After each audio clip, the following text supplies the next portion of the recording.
Hello friends. So our today's topic is surface chemistry. Now in this topic we will discuss all the phenomena which occur at the surface of the substance. For example अगर हम किसी container को air से fill कर दें यानी किसी container में हम हवा भर दें तो जो पहली लेयर होती है पार्टिकल्स की वो सरफेस पार्टिकल्स से बनी होती है। ये जो पहली लेयर के पार्टिकल्स हैं ये हमारे सरफेस पार्टिकल्स होते हैं और बाकी सारे जो पार्टिकल्स हैं वो बेसिकली बल्क पार्टिकल्स होते हैं। अभी क्वेश्चन आता है कि क्या ये सरफेस फिनोमेना इंपॉर्टेंट होते हैं या फिर किसी तरह से यूजफुल होते हैं लाइफ में। तो एक एग्जाम्पल देखते हैं। जब हमारा एल्युमिनियम ऑक्सीजन से रिएक्ट करता है तो एल्युमिनियम ऑक्साइड की एक लेयर फॉर्म होती है जो कि बेसिकली ग्रे कलर की होती है। अब यहाँ पर देखने वाली बात यह है कि ये जो एल्युमिनियम ऑक्साइड की लेयर होती है ये बेसिकली एक प्रोटेक्टिव लेयर की तरह काम करती है बल्क पार्टिकल्स के लिए, यानी ये बल्क पार्टिकल्स को फर्दर रिएक्ट होने से बचाती है। तो इस तरह से जो हमारे सरफेस फिनोमेना है वो कई हद तक यूजफुल भी होते हैं। नाउ हमारा नेक्स्ट टॉपिक है कि व्हाट इज एड्सॉर्प्शन। एड्सॉर्प्शन क्या है? एड्सॉर्प्शन एक ऐसा प्रोसेस है जो हम अपनी डे टू डे लाइफ में देखते हैं। जैसे कि जब हमारे टीचर ब्लैक बोर्ड पर कुछ भी लिखते हैं या हमारे प्रोफेसर ब्लैक बोर्ड पर कुछ भी लिखते हैं चौक की मदद से, तो क्या होता है कि चौक के पार्टिकल्स ब्लैक बोर्ड पर स्टिक कर जाते हैं। और जब ये जो पार्टिकल्स होते हैं चौक के जो ब्लैक बोर्ड पे स्टिक कर जाते हैं, इसी प्रोसेस को एड्सॉर्प्शन कहते हैं। या फिर हम अपनी डेली लाइफ में एक चीज देखते हैं कि हमारा हमारा जो घर होता है वो गंदा हो जाता है। कैसे? धूल के जो पार्टिकल्स होते हैं वो बेसिकली आते हैं और चीजों पर स्टिक हो जाते हैं। तो बस यही प्रोसेस एड्सॉर्प्शन है। एड्सॉर्प्शन और कुछ खास नहीं है, बस यही प्रोसेस जो होते हैं ये हमारे एड्सॉर्प्शन है। So now surface phenomena in which the particles of a substance adsorbed attached to the surface of another substance is called adsorption। एक ऐसा सरफेस फिनोमेना जिसमें किसी एक सब्सटेंस के पार्टिकल एड्सॉर्ब हो जाते हैं या फिर अटैच हो जाते हैं किसी दूसरे सब्सटेंस के सरफेस से, उसको हम बेसिकली एड्सॉर्प्शन कहते हैं। अब हम कुछ एग्जांपल्स देखेंगे। Now our first example is charcoal. Charcoal को हम बेसिकली यूज करते हैं गैसेस को एड्सॉर्ब करने के लिए, जैसे कि oxygen, nitrogen. So basically charcoal is used to adsorb the gases like oxygen, nitrogen to create vacuum. अब एक क्वेश्चन है कि वैक्यूम क्रिएट करने की क्या जरूरत है। तो कई सारी केमिकल रिएक्शंस को करवाने की कंडीशन ये होती है कि उनके लिए वैक्यूम क्रिएट करना पड़ता है। In that case charcoal is very very useful and this adsorption process is also very very useful.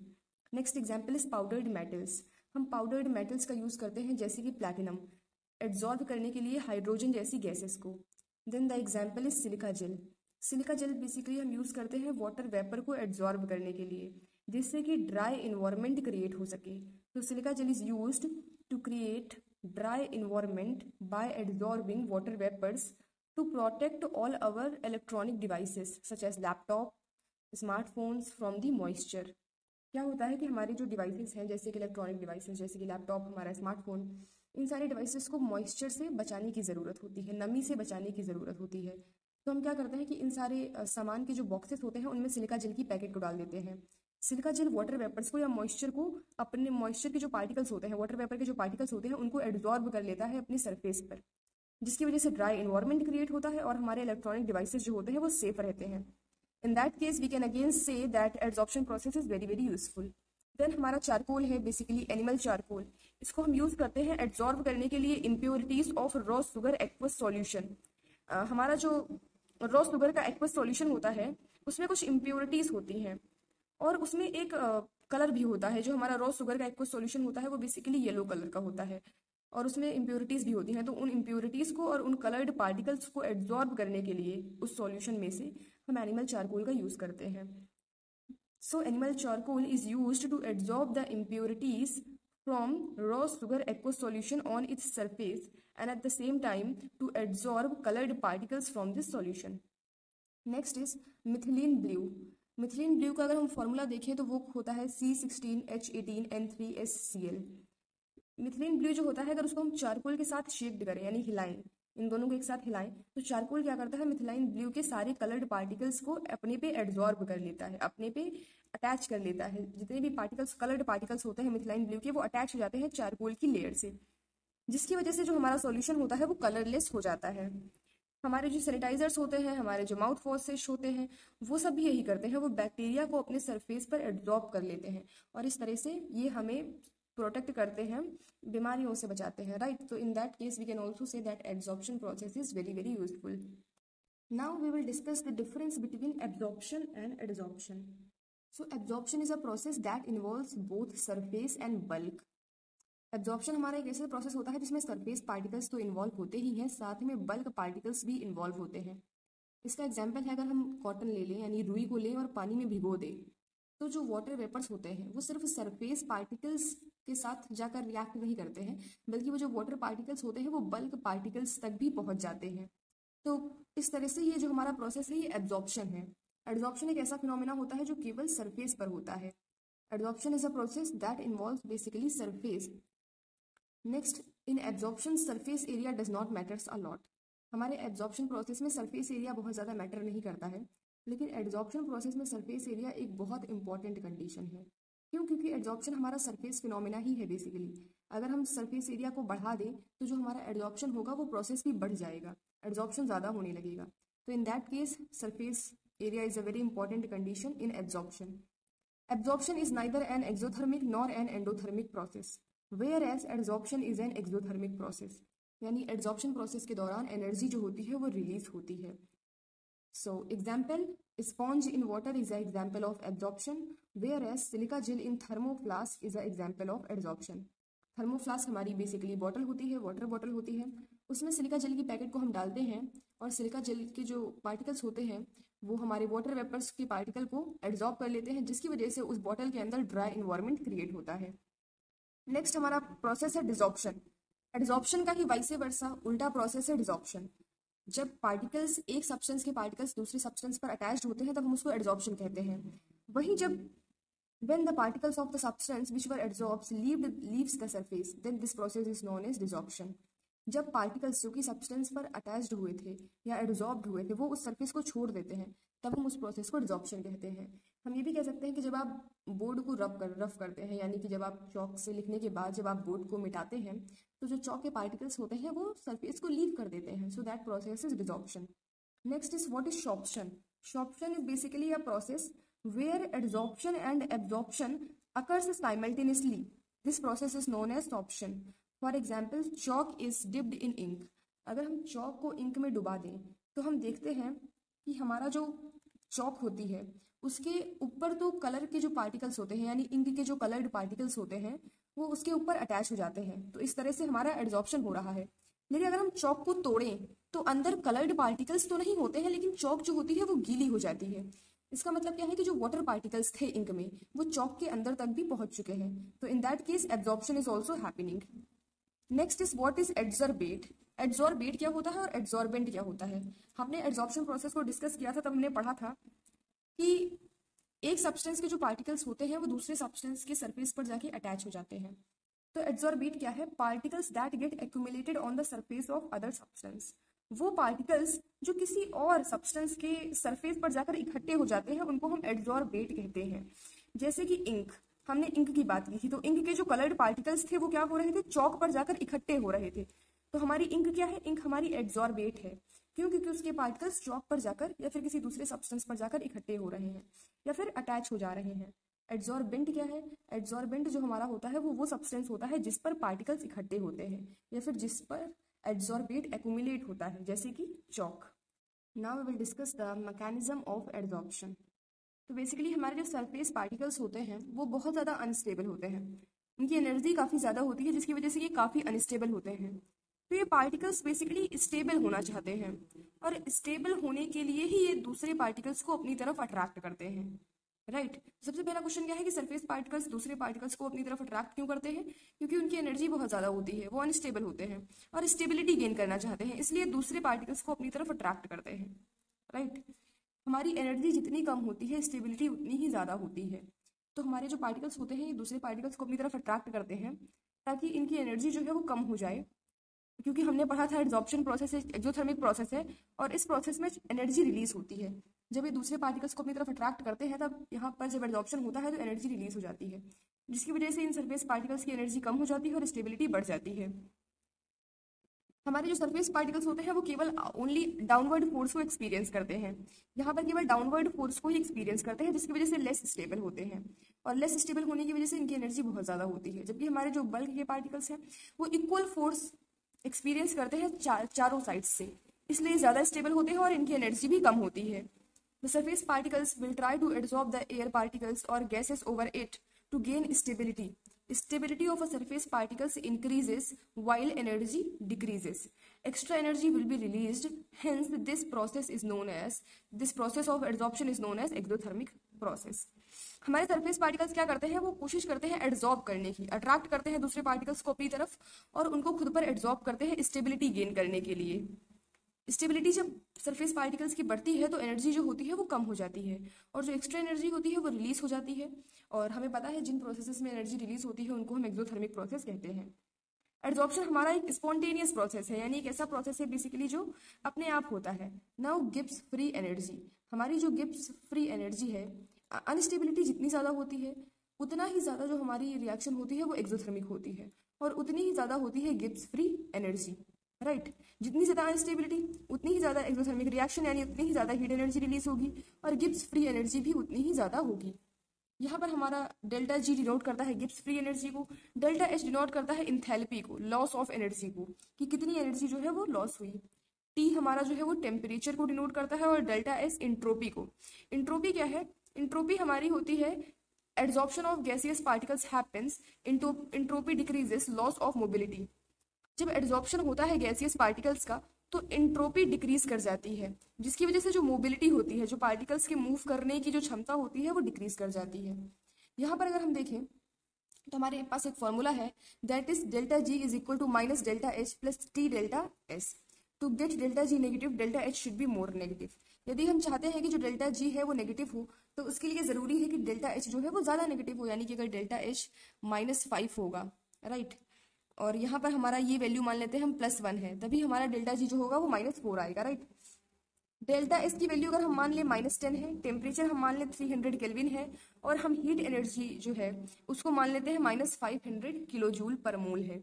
तो अगर हम इन वैल्यूज को पुट करें तो जो गिब्स फ्री एनर्जी होगी वो -200 किलो जूल होगी पर मोल. इफ यदि हमारी डेल्टा एच जो है वो -300 किलो जूल हो जाए तो हमारी जो गिब्स फ्री एनर्जी है वो 0 हो जाएगी, यानी कि जो प्रोसेस है वो इक्विलिब्रियम पर पहुंच चुका है कि जितने पार्टिकल एब्जॉर्ब हो रहे हैं उतने ही सरफेस को लीव कर रहे हैं, आगे प्रोसेस में कोई फर्दर प्रोग्रेस नहीं हो रही है. यदि हमारा डेल्टा एच को हम -200 किलो जूल पर मोल ले लें तो हमारा डेल्टा जी जो है वो 1000 हो जाएगा. इसका मतलब यह है कि प्रोसेस रुक चुका है. As adsorption happens surface gets occupied.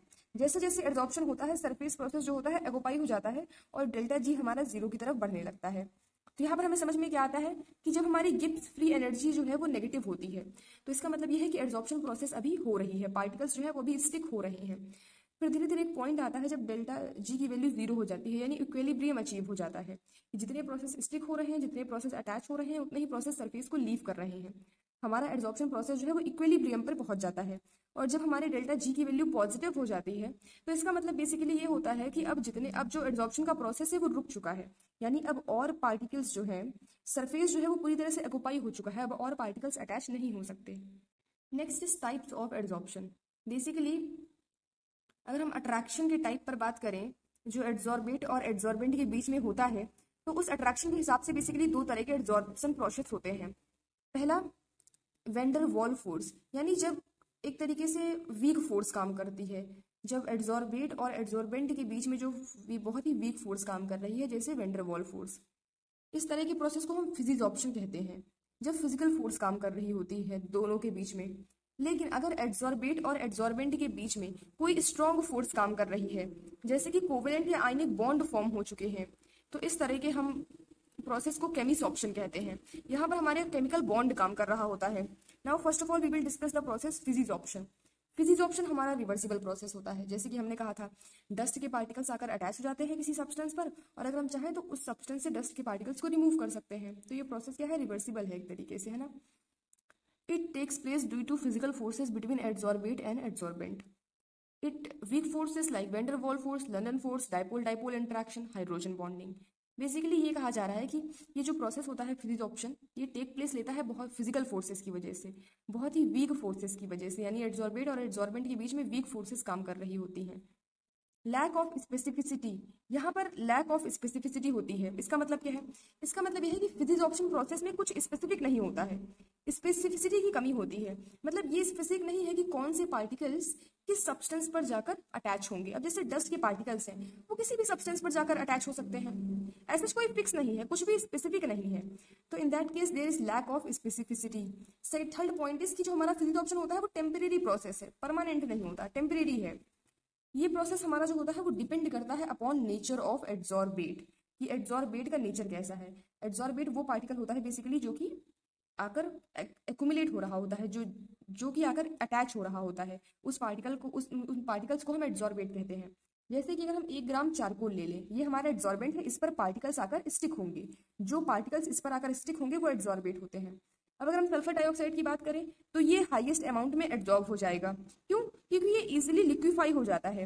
Next अगर हम मीथेन की बात करें, CH4 की बात करें, तो इसको एड्सॉर्ब होने के लिए ज़्यादा टेम्परेचर की रिक्वायरमेंट है। नेक्स्ट अगर हम H2 की बात करें, हाइड्रोजन की बात करें, तो ये और भी कम एड्सॉर्ब होएगा। मतलब मीथेन तो फिर भी एड्सॉर्ब हो जा रहा है, लेकिन जो हाइड्रोजन है वो बहुत ही कम एड्सॉर्ब होएगा, ऑलमोस्ट इम्पॉसिबल हो जाएगा, क्योंकि इनको लिक्विफाई करने के लिए बहुत ज़्यादा टेम्परेचर की ज़रूरत होती है। मीथेन को लिक्विफाई करने के लिए ऑलमोस्ट -17 डिग्री सेल्सियस, और H2 को लिक्विफाई करने के लिए ऑलमोस्ट -250 डिग्री सेल्सियस। नाउ एक हमारा टर्म आता है दैट इज क्रिटिकल टेम्परेचर। ये क्रिटिकल टेम्परेचर क्या है? ऐसा टेम्परेचर जब कि अब गैस और ज़्यादा लिक्विफाई नहीं हो सकती, यानी एक ऐसा टेम्परेचर जब हम गैस को और ज़्यादा लिक्विफाई नहीं कर सकते हैं, भले ही हम कितना भी प्रेशर इंक्रीज कर दें, उस टेम्परेचर को हम क्रिटिकल टेम्परेचर कहते हैं। हमारे फिजिक्स ऑप्शन में अगर हम सरफेस एरिया जो है वो बढ़ा दें एड्सॉर्बेंट का, यानी अगर हम चारकोल का सरफेस एरिया बढ़ा दें, तो फिजिक्स ऑप्शन जो प्रोसेस है वो भी बढ़ जाता है। इसके अलावा हमारा फिजिक्स ऑप्शन जो है एक्सोथर्मिक प्रोसेस है, लेकिन जो एनर्जी रिलीज होती है वो -20 किलो जूल पर मोल से लेकर -40 किलो जूल पर मोल के बीच में ही एनर्जी जो है वो रिलीज होती है, यानी एनर्जी कम रिलीज होती है हम कह सकते हैं। नेक्स्ट है हमारा केमिस ऑप्शन। अब ये केमिस ऑप्शन क्या होता है? It takes place due to strong forces bonds between adsorbate and adsorbent like covalent और आयनिक बॉन्ड। हमारा जो केमिस ऑप्शन होता है वो बहुत ही स्ट्रॉन्ग बॉन्ड की वजह से टेक प्लेस लेता है, जैसे कि आयनिक बॉन्ड या फिर कोवलेंट बॉन्ड। इनमें जो है वो परमानेंट इंटरेक्शन होता है, यानी ये प्रोसेस टेम्परेरी नहीं होता है। एक बार एड्सॉर्बेट और एड्सॉर्बेंट के बीच में इंटरेक्शन हो गया, फिर उसको रिवर्स नहीं करा जा सकता उस प्रोसेस को। इसमें बहुत ही ज़्यादा हाई स्पेसिफिसिटी होती है due to involvement of chemical bonds. Chemical bonds की वजह से स्पेसिफिसिटी जो होती है वो काफ़ी ज़्यादा हाई होती है।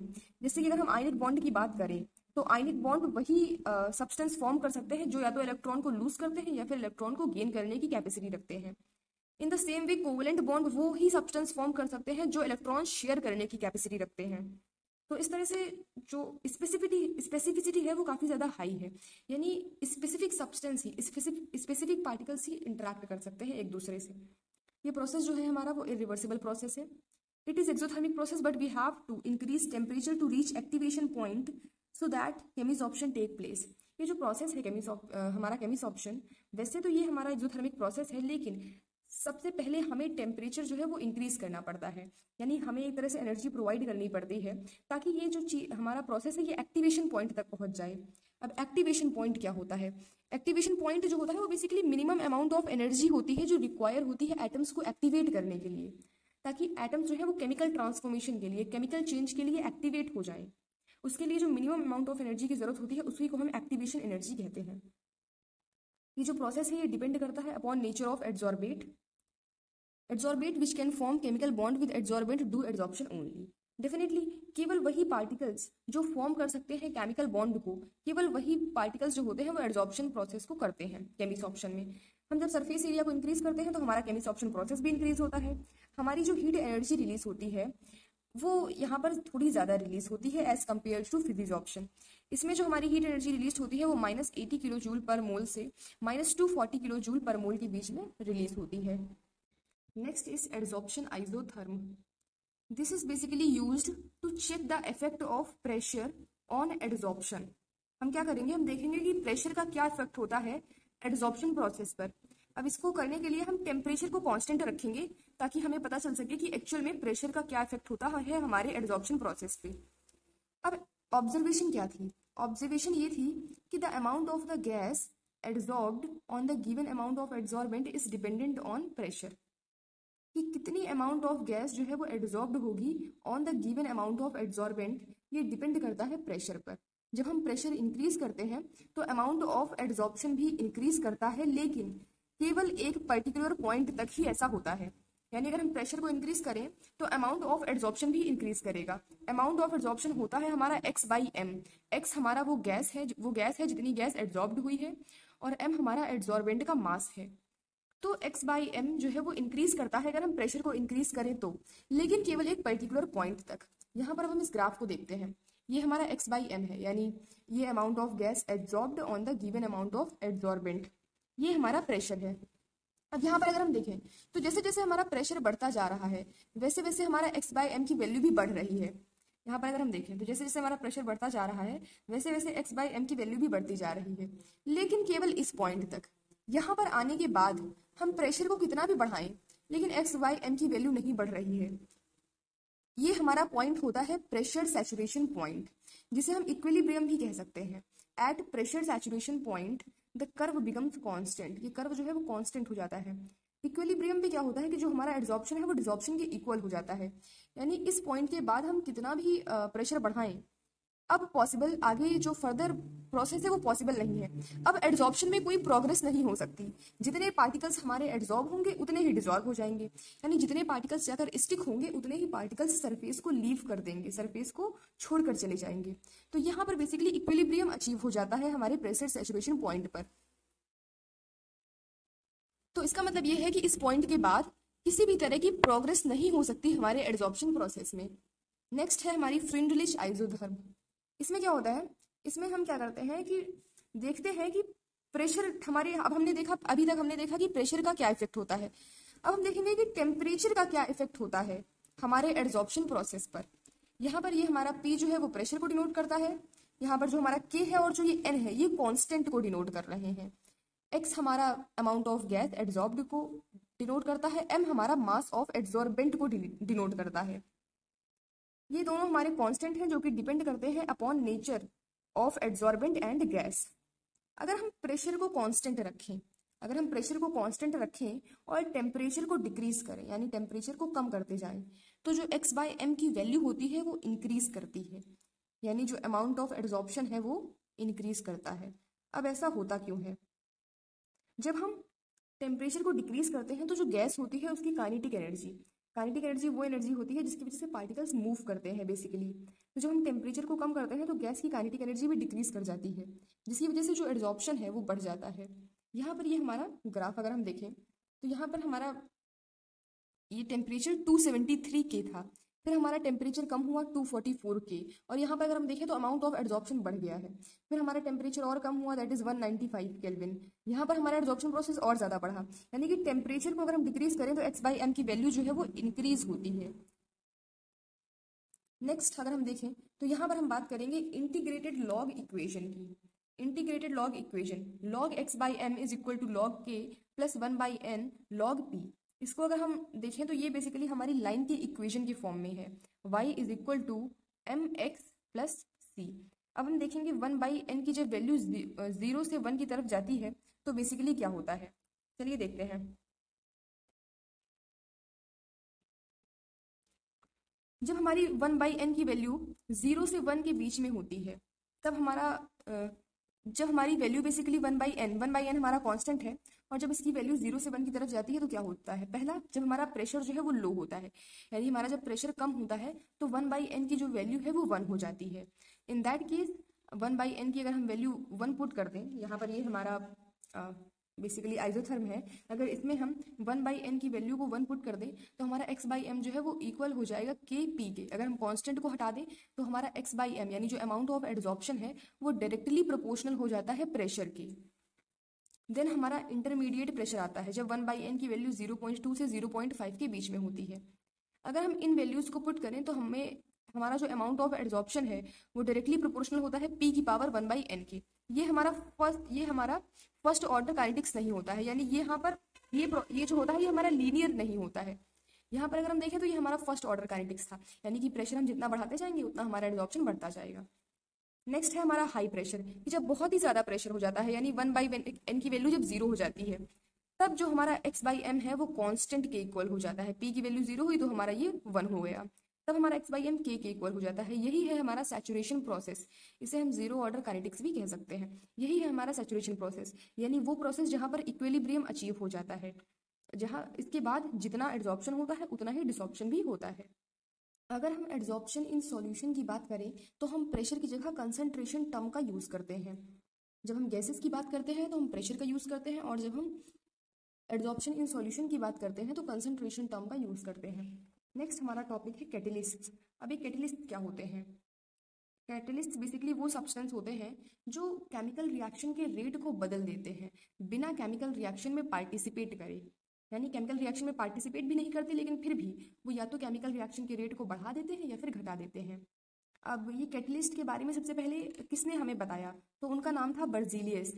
इन्होंने स्टडी किया था the effect of catalyst on rate of chemical reaction. इन्होंने कैटलिस्ट के इफेक्ट को, प्रभाव को देखा था केमिकल रिएक्शन पर। बेसिकली क्या होता है कि पोटेशियम क्लोरेट जो होता है वो टूटता है पोटेशियम क्लोराइड में प्लस ऑक्सीजन में, कम से कम 653 से लेकर 873 केल्विन टेम्परेचर के बीच में। लेकिन बाय मिस्टेक जब ये कुछ कर रहे थे तब इनसे गलती से मैग्नीज ऑक्साइड रिएक्शन में पड़ गया। मतलब जब ये इस रिएक्शन को करवा रहे थे तो उसमें मैग्नीज ऑक्साइड गलती से उस रिएक्शन में पड़ गया, जिसकी वजह से क्या हुआ कि जो पोटेशियम क्लोरेट था वो 473 से 673 केल्विन के बीच में ही पोटेशियम क्लोराइड और ऑक्सीजन में टूट गया। तो यानी काफी लो टेम्परेचर पर ही और काफी फास्ट रेट से ये केमिकल रिएक्शन हुई। तब इन्होंने मैग्नीज ऑक्साइड के लिए एक टर्म सजेस्ट किया जो कि था कैटलिस्ट। तब से हमारा कैटलिस्ट बेसिकली वो सब्सटेंस होता है जो हमारी केमिकल रिएक्शन की रेट को चेंज कर देता है। कैटलिसिस वो प्रोसेस होती है जिसमें by which catalysis alter the rate of chemical reaction.